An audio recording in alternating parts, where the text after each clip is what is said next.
Yeah, for me this trip didn't start very well. I spilled my drink on the plane, and then I had this huge stain. It was very precise. It was just like very dark here, just right here. And as I was sitting, you know, the juice and so I didn't really know what to do on the plane, because, you know, once you imagine you get up and then the other passenger look at you and you're like, oh, yeah, he's a bit older, you know, can happen. Now you're not allowed to go to the toilet before the plane lands, so, you know, yeah, it might happen to you one day, but then it gets only worse. You get out of the plane and then you walk through the airport with that stain, and then you go to the customs, and then, hey you, come over here, what are you hiding? You have your bag here to maybe hide it. So I was imagining all these things, and how can I get out of this situation, because from Switzerland to Athens is not that far. And something similar happened to me on Twitter. It was a bit more my fault there, but what happened was, oh, that's so small. Oh, okay. Anyway, you will see it. There's things happen. That's similar. Now something happened like that here too. Okay. I want to talk about icons, and this whole thing started with a tweet where I said icons are bullshit, and then I felt like on that plane, it's like, what did I do? You know, because all very knowledgeable people came at me, and I had to find a way out. So I did a research. It took almost a year now to find out why should we use icons, when should we use icons, when should we not. And obviously, you know, there are good reasons to use icons. They save space. They look nice. You can't argue with that. They look nice. Icons are pretty.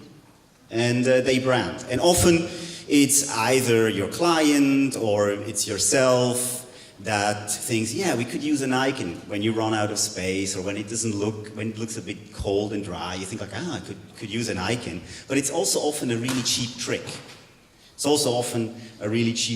And the arguments why not use icons is because they're hard to understand. Especially if you have to make up icons. I had a discussion yesterday evening about a company here in Greece that's very popular, that has a test for new applicants to design an icon for really difficult things, like, what was that, compare. Design an icon for compare. It's very difficult. Easier example, design an icon for save. Okay, maybe use this. Easier example, design an icon for copy and paste. We've been copy pasting for so many years now, we must have an icon, right? Not really. Because it's difficult to convey the same things with images sometimes as you can convey with words. Icons are fuzzy. And, you know, if you belong to this minimalist design school that always wants to eliminate everything to get to the essence, and that thinks redundancy is bad, and the less, the better, less is more, then you don't like icons because they're just decoration, and that's not cool, decoration. So that was the spilling moment where, you know, I tweeted, let's face it, with the exception of a few obvious icons, icons are bullshit. And it was such a shitstorm. It was, I don't know, it was like I insulted some Thai president in Thailand, or Thai king, I think it is. And, you know, of course people are like, icons don't suck, you suck, you know, what about this? Isn't this good? Is that bullshit? Isn't that clear? As a matter of fact, this is not don't stop, or don't park, don't stop in every country. I found out that, because I was in trouble, I had to find a way out of this mess, right? And I found out, it doesn't mean the same thing in every country. Different countries have a different sign there, so a win, right? And another guy came and said, like, well, didn't our letters develop out of hieroglyphs? And that's sort of like an icon, and letters are icons too. And you get in a really stupid semiotic discussion on Twitter with a very powerful person, some boss at Adobe. Took this occasion to take me on. It's like, the guy pissed his pants. You know, of course, then there are the relativists that say like, well, you know, everything's relative. Sometimes they suck, sometimes they don't. Actually, I like icons, you know, I'm a visual person, so I like icons. But somehow this stuck, you know, I was like, I love icons. I thought, yeah, actually I love icons too, but I couldn't take that position because I already said that icons are bullshit. So, and I am the minimalist, you know, the person that promotes, you know, less is more. So I had to follow the path and find out what's going on. In the meantime, I lost one of my favorite Twitter panini, which is this woman who designed the beautiful icons for the original Mac. She unfollowed me after this tweet, which is like when you lose Zinedine Zidane in you know 2000 as your Panini thing. It's terrible. So you know, let's look at. I thought let's look at what Facebook does, because they know everything. They measure everything. They have a lot of data, big data, very big data. So since they use icons, and not only do they use icons, they even fade them out. They use very, very dark icons you can't see. They must be right. What do I know with, you know, a couple of thousand people that use our products? It's a bit more, but yeah, for the sake of the argument, what do I know? You know, when they think that a product that is used by almost 2 billion people, that this is the best solution, dark icons, there must be an enormous power in these icons, because you'd figure actually you need at least some contrast, but no. So what do we know? I thought I'd make an experiment and see what happens when you use words instead, and yeah, it's quite surprising. I think a lot of people probably use Facebook here, and you would not expect that this is such a huge navigation, that there are so many navigational points. I find that really surprising. So emotionally, this thing here, it has the impact like, yeah, there's not much, just click around a little bit, and you know, there's not much navigation. So maybe that's the reason why they use these dark and make them dark, so to not scare people of too much rationality. Some user, there was a big discussion about a year ago, some users said like, well, you know, the reason why we use icons is because they're beautiful, even though they're meaningless. And this is an example that these icons are really cool. It could be some Flash design from 15 years ago. And you feel like, yeah, this, you know, if there were cool music and I was at a cool party, I would probably wear a t-shirt with these things on top and it would look really good. But again, you know, I thought about this guy, well, I love icons, and I thought like, yeah, but here as well, there's this kind of emotional element to it that is hard to deny, no matter how cynical you are. Then someone came and said, you need rules. It's a very easy thing. If you just have icons, it's too hot. It's too emotional. If you just use words, it's too cold. But if you combine both, then it's just right. So always use both. And then when you look at research, you find, indeed, you know, the usability specialists say, yeah, just icons, you can learn them, but just words, nah. But if you use both, it's always good, because you have the emotion, you have the rational side, and you can add color, and so just always go for this, and then it's always going to be good. Unfortunately, that takes away one of the most useful aspects of icons, that they save space, that they make things look nicer, because, I mean, compare just words with icons and words, it's actually quite messy, this thing. It's not really, you don't really add much to the beauty when you make a mess like this. But I figured I have to research more, so yeah, if you always use icon and text, you know, if you should always do that, what would happen to the menus? And yeah, it doesn't really make much sense, right? On the left side, not much better. It's not so objective as it seems. I tried different variations, about 20, 30 or 50 variations, how to improve that. And of course, coming from this minimalist typographic school, I thought like the far right version was the best. But everybody disagreed, and people sent in other examples, and it was not clear. It was not. We couldn't solve the issue with the icons like that. And then, of course, there's also always a moral dimension. You know, icons are actually bad, not just aesthetically. They're morally evil. They can cause great pain and destruction. Yeah? Icons in airplanes, icons in cars. You're in a difficult situation, and then you don't know which button to press. People, children get hurt and killed, and it's because of the icons. So it's actually a very, very important discussion to have.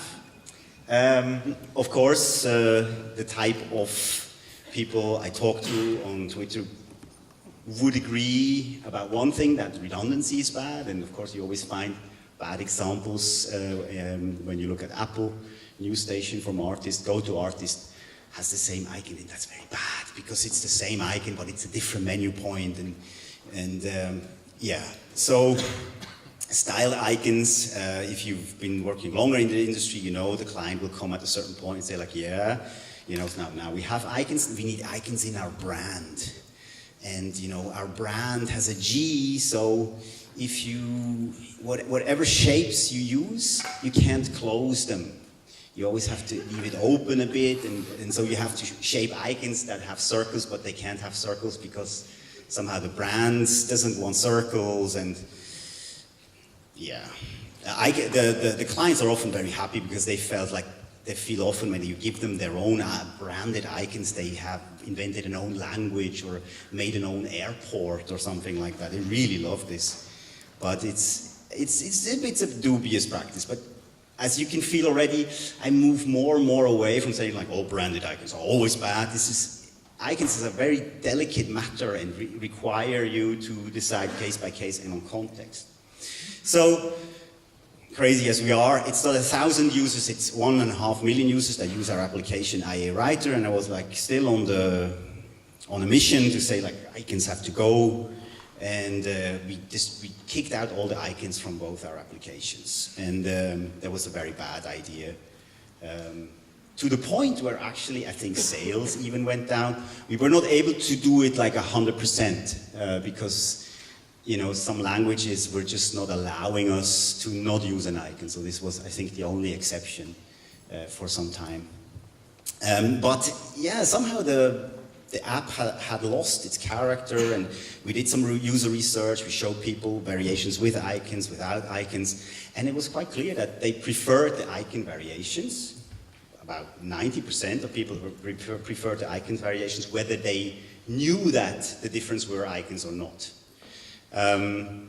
This was not a totally scientific research where you say like, yeah, I give you a banana and an orange, and if you choose the orange, that means that actually your mother was divorced, but you don't care. Because there's some, you know, if you have to be really scientific, you have to hide what you're looking for. So we did it very casually, but with a lot of people, and it was quite clear. To the point where actually there were lower sales and there were higher sales where we introduced icons again.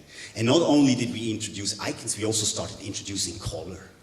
Because that was another thing we found out interviewing our users, that they said like, yeah, I understand the minimalist thing, but can you not, you know, give us a bit something? We introduced color coding for different type of parts of speech. When you can highlight that. Of course you can't see anything here, but you just have to believe me. Now, strange things happen when you follow that path, right? So I was hooked. I was like, yeah, so icons are kind of good, and color is kind of good too. After 20 years of designing, I was like, yeah, color is interesting, and icons are interesting. And yeah, so I made a game. Of course, it had to be a bit minimalist, and of course that doesn't work now. Oh, okay. Oh no, there's no sound. Stage 1, Word Wizard.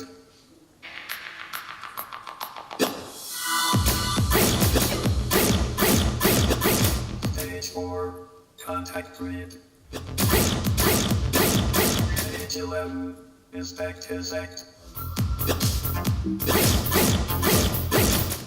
Okay, It was not a very successful game.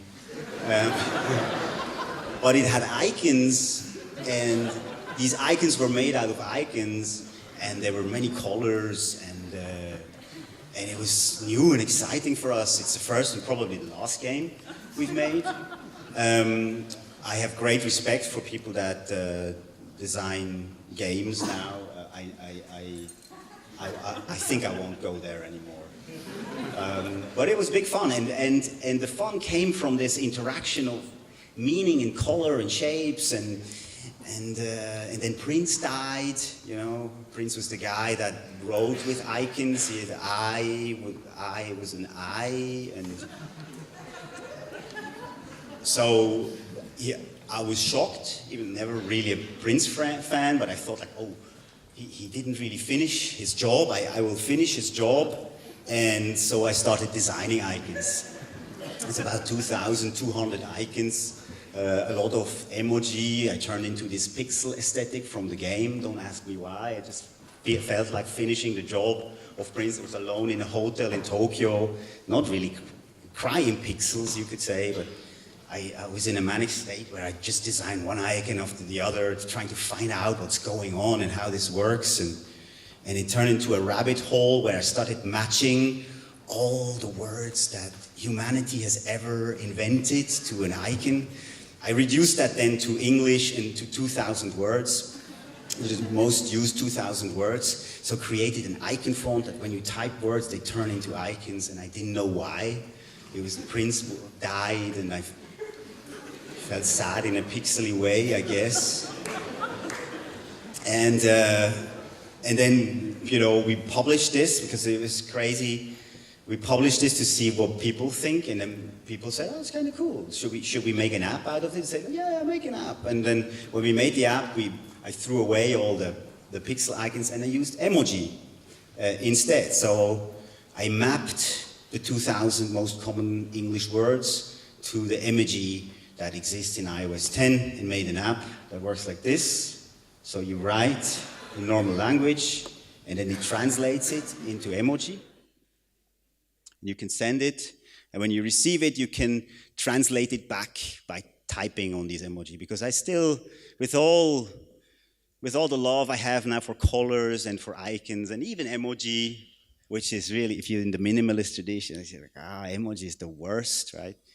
I really like and understand it to a certain degree, but I felt like you should be able to see what word is behind this, right? So I made this app where you can send each other emoji messages and then explode them. Yeah, so that's how it looks. Was not much more successful than the game. But it was a good experiment. I think I know every emoji now, at least the current ones, and I have quite a strange knowledge how to translate words that I previously thought were completely untranslatable into pictures, like the word "the," for instance. How do you translate "the"? You know, people that say like, "Oh, I'm a visual person," you know, usually you can very easily, you know, trick them by saying like, oh, so you're visual, everything in your head is in pictures, right? So what picture is the word "the" then? It's impossible. But I found a picture for that as well. So it's you know, this relativism, but I love icons, kind of started working on my brain like a disease. So what about those icons? So what did we find out in all these crazy research, all these crazy experiments that we've made? You know, first of all, icon can be many things, right? Some people call emoji icons. Some people mean no, icons are only those that you see outside. On the computer, it's something else. Icons could be logos, little logos. Some people also call icons. You know, some people say, no, icons are, when I say icons, I mean these things on the screen. And for this talk, what I mean is just pictures that mean words, if you use them somehow on the screen. Of course, that's my domain. I'm not going to argue about airplane signage and stuff like that. I don't know anything. I don't know much more about that than I know about games. So the issue is that a picture means more than 1,000 words. These are a couple of icons that a lot of you will use every day, but when I ask like this, I'm not going to make a poll, but when I ask like this, a few people will be able to identify these icons. And yet, you don't have trouble using Gmail every day. But all you see are these icons. Now you might be a bit puzzled and say, like, no, my Gmail is special. And maybe you switch that little setting where it says show labels with it, but probably not. That's a default setting, quite confusing. So if you add labels to it, yeah, it becomes quite clear. If I only had a better setting with my presentation, you will be able to see and read it. Get mail, unread, read, take accounts offline. You can do that in a browser, apparently. I wouldn't trust Google with this, but probably acts like that. You can archive, copy, and move things. Now, the third variation would be just words, you know, that cold variation. I didn't make it as pretty as possible as I could, but if you compare these three, you know, and you want to find a rule finally, what do we do with icons? When should we use what? You know, which one should we choose? It's a tough choice. It's a tough choice, and it goes down to three options. You either use just icons, you just use labels, or you do both. These are the three choices you always have. It's good to be aware of this. And what's the strength of just icons, or what's the problem with just icons? Don Norman, inventor of the word UX, that means user something. It doesn't mean experience really, because the X, he said so himself, I know, it's a true story. He says, like, we chose X because it's the unknown. You get it? And of course you're like, yeah, sure, get it. It's the unknown, He says that what Apple has done with iOS 7 is a disaster. It's all these icons, he doesn't understand what's going on. And that is truly a problem with icons, as we've all noticed before. To use back my font that I made, you know, this is a text that says, winter city side, crystal, little of snow, something. Actually, it's the text of Big in Japan. And this is what happens when you just use icons. This is how it feels, just icons. Winter city side, crystal bits of snowflakes. So, okay. Big in Japan. So, you know, somehow it works for Japanese. They seem to use only pictures, but they don't see them like this. So if you ask a Japanese person, what do these kanji mean? Most of them don't know. They just say like, well, that's the picture of, this means a head. They don't know that it's a rope and a sword and a boat. But they don't see these pictures. They see them like words, like we do. So, trouble with pictographic systems is another cool quote I found when I wrote this article that took almost a year to write, is that it is limited only by the number of things in the universe that can be discretely represented by an image. And there are very few things that can clearly be represented by an image, as I noticed doing the 2,000 most common words in English.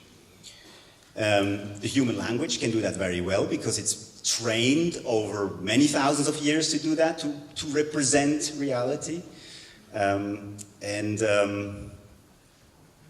Jeff Raskin, another hero from the old guard, is another hater of icons. He will give you many good reasons why to not use icons if you're in a situation where you need to argue that to a client. So are just icons a bad idea then? Well, maybe it's not so absolute. What if we use just labels? Labels are clear when they're well chosen, and that's a big issue, as we know.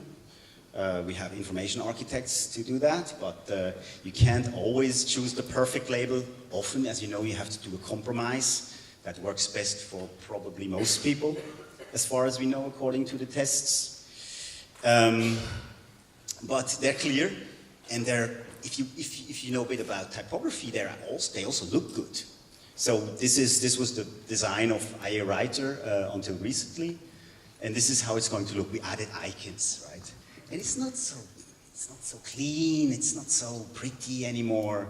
But if you compare these two things, you know right away where the file system is. It's the one on the right because it has these icons that you know, right? It makes you feel that this is a file system without trying to identify the little arrows on the left side.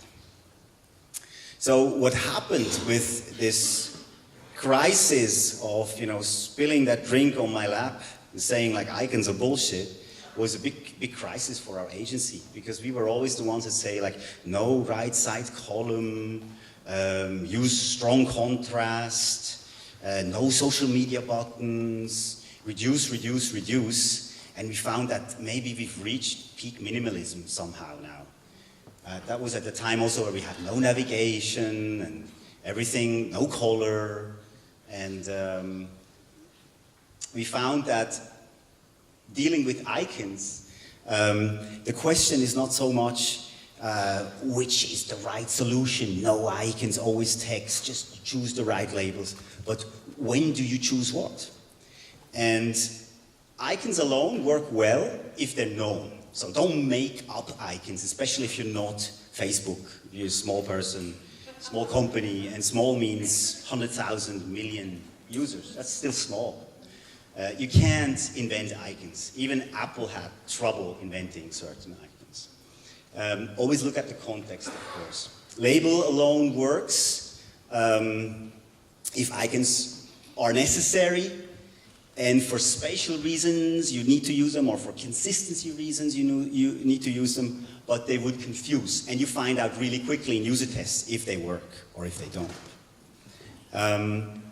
Icon plus label, again, it depends on context. And that is the somewhat depressing solution, the depressing outcome of this research was that icons have their strengths, label have their strengths, and the combination has their strengths, and it totally depends on context which one that works. One thing though that can be said is you can't just eliminate all icons, or you can't just use icons and you're safe, or the third, you use icon and label in combination. But you should reduce as much as possible. And now the clue is this. After doing crazy things for a whole year, I found that good design is not just as little design as possible, but not less. And that's difficult. It's not always clear when you go too far. It's not always clear because as a designer you develop this particular aesthetic perspective inevitably, where things that are less than comprehensible and less than emotional as well look good to you. But that's not always true for a general audience. We say, we always test what we do, and unfortunately you can't always get clear numbers on that aspect, because the problem is that humans are not just rational beings, and the way we feel is not always easy to assess with numbers and with tests. So, in conclusion, there's no recipe for icons, and when building products, we have to take in account that we are talking to a human being, that is not fully measurable, that is not fully rational, but that has heart and mind, that has hands and eyes, and so there are no iron laws. It would be so nice, it would be so cool if I, after a year now, could tell you, like, this is how it works with the icons, always do this. And a lot of conference talks sometimes go in that direction. But there are no laws, because, human science is not precise, it's not natural science. So yeah, as little design as possible, but not less, right? And Apple has earned a lot of critique for taking away the cable and using the same plug for electricity as for the sound, which is very confusing emotionally, I think. Imagine a power plug cable that has two identical ends, very scary, right? Eventually we get used to it, and usable is what we're used to, so in a year or two the Apple fans will say like, yeah, you see, now you have all these phones and you're fine. But I think emotionally this was kind of dangerous territory because it makes you feel uneasy, the idea you lose these pods and that you have to put them in the same place where the power goes in. So as few design as possible, but not less. If you're a bigger company, you can be more courageous, but most of us are not designing products for Apple. I think Johnny Ive, I haven't seen Johnny Ive. So yeah, as few icons as necessary, but not less. Thank you.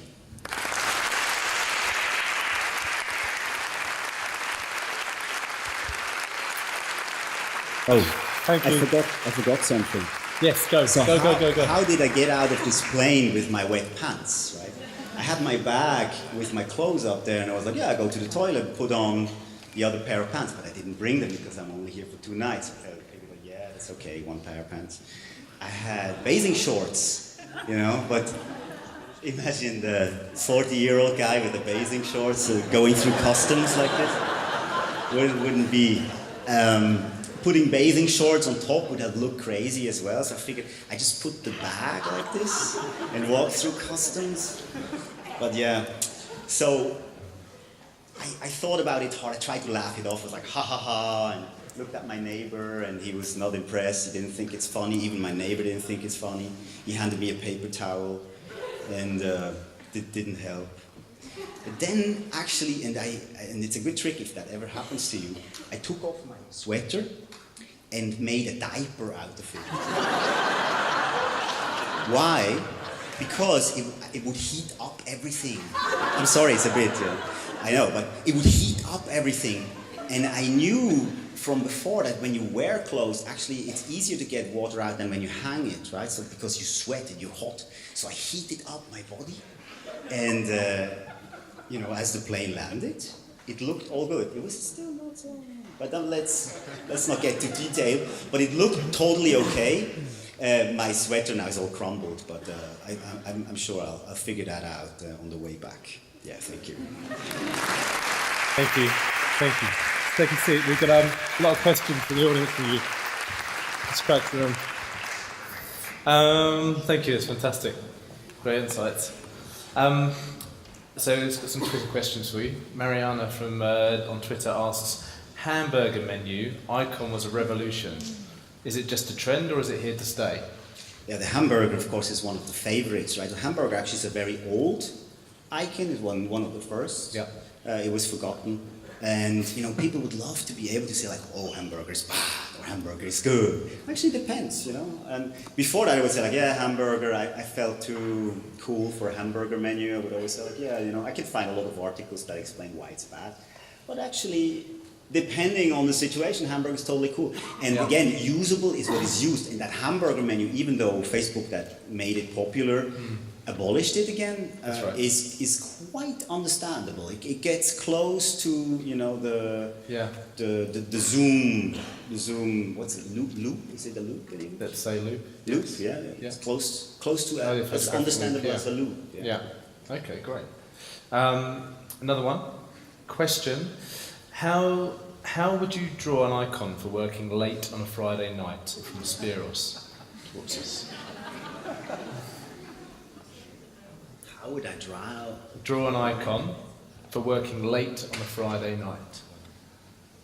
That's one of those that you probably shouldn't draw for many reasons. But yeah. One thing I'm thinking about now is to apply at Your Majesty, because I would love to. Yeah. I work. Party, cocktail. I work every day. Yeah, absolutely. Great answer. Another one from Backbone, I think we've had it from more people as well, is so what is the icon for the word question mark? Oh, it's a question mark. Yeah. Okay. And then lastly, NASA had a go at doing icons on Voyager, which they sent out to space to communicate with aliens. I just wonder what you thought of that. Yeah, I know that one. Yeah. I mean, what would you do? That's so funny. Yeah. It's like an iPod and a badly drawn star. It's very optimistic. Yeah. I can't say aliens don't understand icons. That would be very courageous for me to say, but I don't think you have a much higher chance with icons than with natural language, actually. Yeah. Because one thing, is like the redundancy in natural language is actually good. You know, there's a lot of redundancy, same letters that repeat again and again, the same words that repeat again and again. And through that redundancy, the signal gets stronger. So this idea you get to the essence when you have as few redundancy as possible, that's flawed in terms of message. You're much clearer if you repeat yourself a few times, consciously, hopefully, and cleverly. Yeah. But redundancy is not per se bad in information design. Far from it. So that's the danger in thinking that aesthetically reducing will get you more to a form of essence. Actually, redundancy helps. And I'm not sure, you know, from an alien perspective, if this complete lack of redundancy is easier understandable than actually alphabetic letters. Yeah. Yeah? Yeah.